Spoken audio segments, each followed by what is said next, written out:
चलिए स्टार्ट करते हैं। ठीक है, देखिए डिजिटल इकोनॉमी, फिर है identify the methods of payment on the net. मतलब जैसा सिलेबस में आपका है उसी के हिसाब से शॉर्ट नोट्स तरह है ना, ताकि इजी लगे आपको एग्जाम। डिजिटल इकोनॉमी डायरेक्टली आपके सिलेबस में नहीं लिखा होता, लेकिन कल हम लोग कवर किए थे ताकि क्या हो जाए, आपको समझ में आ जाए क्या क्या है। तो वो भी पार्ट होना चाहिए, क्योंकि 15 मार्क्स का क्वेश्चन आएगा तो इंट्रोडक्शन में लिखेंगे ना हम लोग, 5 पेज जैसे लिखना है तो बढ़ा के लिखना है ना हम लोग को। ठीक है, तो मेन कॉन्सेप्ट का पार्ट होना चाहिए। तो डिजिटल इकोनॉमी जैसे कल पढ़े तो उसको भी आप लिखेंगे, है ना। देखिए, तो डिजिटल इकोनॉमी में ऑनलाइन ट्रांजैक्शन कंप्लीट होता है, अलग अलग वेरियस इलेक्ट्रॉनिक पेमेंट मेथड्स है, अलग अलग तरह के पेमेंट मेथड्स हैं।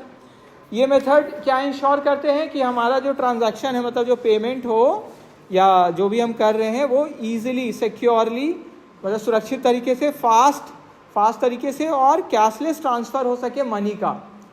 ठीक है, मनी एक जगह से दूसरी जगह पहुंच जाए, है ना, इंटरनेट के माध्यम से।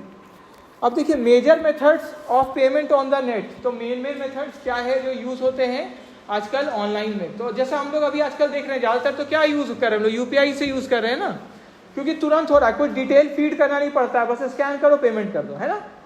ठीक है, तो और क्या क्या मेथड्स है वो भी देखेंगे। देखिए पहला जैसे लिखा हुआ है इसमें क्रेडिट कार्ड पेमेंट। तो कल भी हम लोग क्रेडिट कार्ड वाला पूरा कॉन्सेप्ट कल डिस्कस किए ना। क्रेडिट कार्ड में बोलिए पहले से पैसा होता है आपके पास कि नहीं होता है, आपके अकाउंट में नहीं होता, उधार जैसा होता है वो। कल वाले वीडियो में, कल जो हम लोग क्लास किए थे उसमें डिटेल में ये हम लोग डिस्कस किए थे। तो customers use credit cards to make online purchases. Customer use करते हैं क्रेडिट कार्ड जिससे वो ऑनलाइन परचेजेस कर सके। बैंक प्रोवाइड करती है क्रेडिट मतलब क्या हुआ, उधार दे रही है आपको बैंक, और जो अमाउंट है वो आप बाद में पे कर सकते हैं। ठीक है, तो ये हम लोग ज़्यादातर यूज़ कर रहे हैं। ठीक है, फिर और क्या है, डेबिट कार्ड पेमेंट। आजकल खूब सारा इसमें ईमेल में भी आता है ना, क्रेडिट कार्ड ले लीजिए हम लोग का आता है ना। ठीक है, आप लोग ये बैंक, अलग अलग बैंक क्रेडिट कार्ड ये सब को आता है एडवर्टीजमेंट। ये सब electronic fund transfer, electronic fund transfer EFT है ना।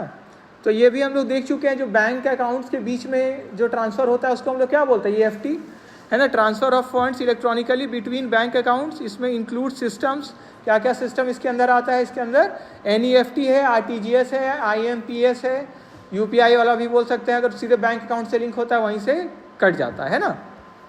फिर नेट बैंकिंग, नेट बैंकिंग का सुविधा जो लोग कोई लिए हैं आप लोगों में से नेट बैंकिंग नहीं।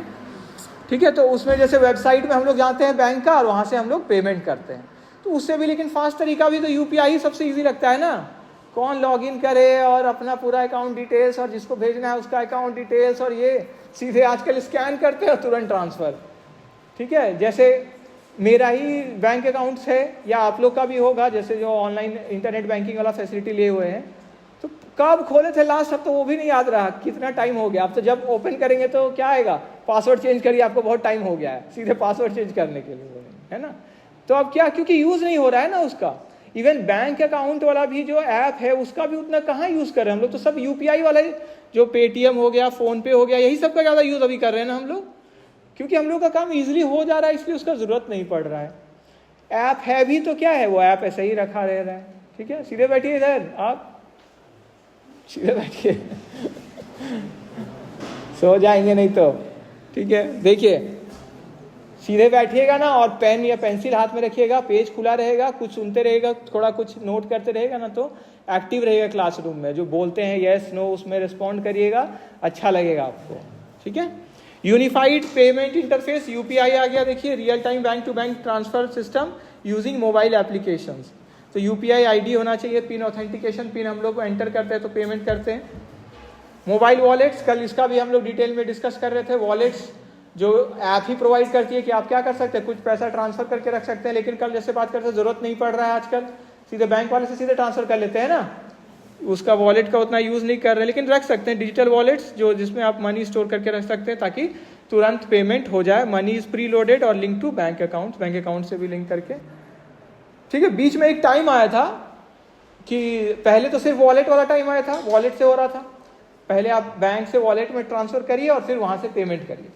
फिर एक टाइम फिर आया बीच में, जैसा हमको ध्यान है कि आप जैसे बैंक अकाउंट से अपना पेमेंट करेंगे तो पहले वो पैसा वॉलेट में जाएगा और फिर वहाँ से पेमेंट होगा। और अभी क्या हो रहा है, सीधे जैसा हम लोग देख रहे हैं कि तुरंत पेमेंट हो जा रहा है, वो बीच का वॉलेट वाला सिस्टम लग रहा है शायद हट गया है, वो सीधे सीधे पेमेंट हो जा रहा है। कहाँ से? बैंक अकाउंट से। सीधे सेलेक्ट करते हैं बैंक अकाउंट, तो वहीं से क्या कर रहा है, पेमेंट हो जा रहा है। आप लोग किए ना, देखिए सीधे बैंक अकाउंट का ऑप्शन आता है ना सेलेक्ट करने के लिए, उसको सेलेक्ट करते हैं हम लोग। जैसे 2 अकाउंट है किसके पास या 3 अकाउंट है, तो क्या होता है, ऑप्शन देता है किस बैंक अकाउंट से पेमेंट करना चाहेंगे, तो उसको क्लिक किया, फिर वहां से पेमेंट कर। स्मार्ट, फिर इलेक्ट्रॉनिक चेक्स है जो ई चेक्स बोलते हैं हम लोग। तो जैसे ट्रेडिशनल चेक होता है उसी तरह का ये ई चेक हो गया, ऑनलाइन वाला दिख रहा है, इसमें इलेक्ट्रॉनिकली प्रोसेस होता है। होमवर्क पे लिखिए तो शॉर्ट नोट्स, या आप वीडियो देखिएगा यूट्यूब पे भी देख सकते हैं। इलेक्ट्रॉनिक चेक देखिए थोड़ा आप, इलेक्ट्रॉनिक चेक क्या है। फिर स्मार्ट कार्ड्स है, तो कार्ड्स जिसमें क्या होता है, माइक्रोचिप्स होता है, एम्बेडेड विथ माइक्रोचिप्स, मतलब उसमें माइक्रोचिप लगा रहता है, जिससे क्या करते हैं हम लोग, सिक्योर इलेक्ट्रॉनिक पेमेंट्स करते हैं। ठीक है, जिससे क्या हो जाए, मेरा पेमेंट हो जाए। तो आजकल इवन एटीएम कार्ड में भी देखिए ना चिप आ रहा है ना, कल भी आपको दिखा रहे थे, तो देखिए चिप पे ध्यान नहीं दिए थे हम लोग, देखिए चिप दिखा, चिप, ठीक है, तो इसी पे इंफॉर्मेशन क्या है, स्टोर्ड है। ठीक है, तो ये क्या है, जब स्मार्ट कार्ड हो गया वो अलग हो गया, तो बैंक वाला एटीएम वाला कार्ड हुआ, स्मार्ट कार्ड क्या हुआ, वो अलग पेमेंट के लिए या उस चीज के लिए है ना। जैसे ट्रक ड्राइवर्स लोग हैं वो यूज कर सकते हैं इसको, है ना, रहता है कि पेमेंट इससे भी कर सकते हैं। फिर डिजिटल कैश, ई कैश जिसको बोलते हैं हम लोग, electronic form of currency use for small online transaction. जो हम अपना जैसे वॉलेट में ही पैसा रखे, तो एक तरह से वो ई कैश हुआ कि नहीं हुआ ना। और आजकल आप देखिए सरकार का भी जो अभी ई रूपी करके आया था, ऐसा ना, पेपर में आ रहा था क्या, जो आपका ऑनलाइन में है उससे भी आप पेमेंट कर सकते। फिर देखिए पेमेंट गेटवेज, तो अलग अलग चैनल्स पेमेंट गेटवेज प्रोवाइड करते हैं। जैसे कल बात कर रहे थे एसबीआई वाला गेटवे है, पेमेंट गेटवे, या दूसरे बैंक वाला, वो लोग प्रोवाइड कर रहे हैं कि इसके थ्रू आप क्या कर सकते हैं, पेमेंट कर सकते हैं। तो ऑनलाइन सर्विस जो ऑथराइज और प्रोसेस करती है पेमेंट्स, किसके बीच में, कस्टमर्स और मर्चेंट्स, मतलब जिसको आप पेमेंट कर रहे हैं उनके बीच में और आपके बीच में, वो किसका काम कर रहे हैं, पेमेंट को पहुंचाने का काम कर रहे हैं। आपसे वो पैसा उठा रहे हैं और उनको वो पैसा दे रहे हैं। तो इसमें क्या हुआ, मर्चेंट के पास आपका स्टोर नहीं हुआ ना इंफॉर्मेशन, समझ में आया। कोई तीसरा पर्सन अगर पेमेंट कर दे रहा है आपका इंफॉर्मेशन, वो भी इंक्रिप्टेड फॉर्म में छुपा करके, तो क्या हुआ, जिसको आप पेमेंट किया उसको तो पता नहीं चला ना क्या था आपका पासवर्ड, क्या था, कुछ नहीं पता चलेगा ना। जैसे हम पेमेंट कर रहे हैं, मान ले रहे हैं हमको करना जेवियर कॉलेज में पेमेंट देना ऑफिस में, हम क्या किए, इस पैसा को, कुछ पैसा निकाले और दे दिए किसी जन को कि जाओ ये पैसा क्या कर दो, पेमेंट कर दो। वही काम क्या कर रही है, ये तीसरा जो पेमेंट गेटवे वो काम कर रही है।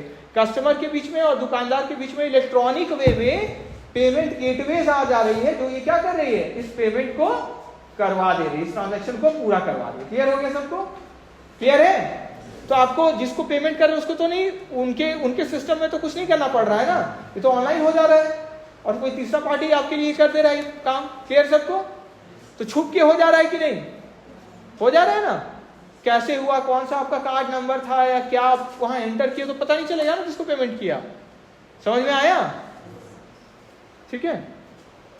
जैसे पेटीएम से सिंपल में और सिंपल से हम बताते हैं, जैसे समझ, पेटीएम हम क्या किए, हमको पेमेंट करना है कॉलेज में, स्कैन किया यूपीआई कॉलेज का, अब कहाँ से पेमेंट कर रहे हैं, पेटीएम के थ्रू पेमेंट कर रहे हैं ना।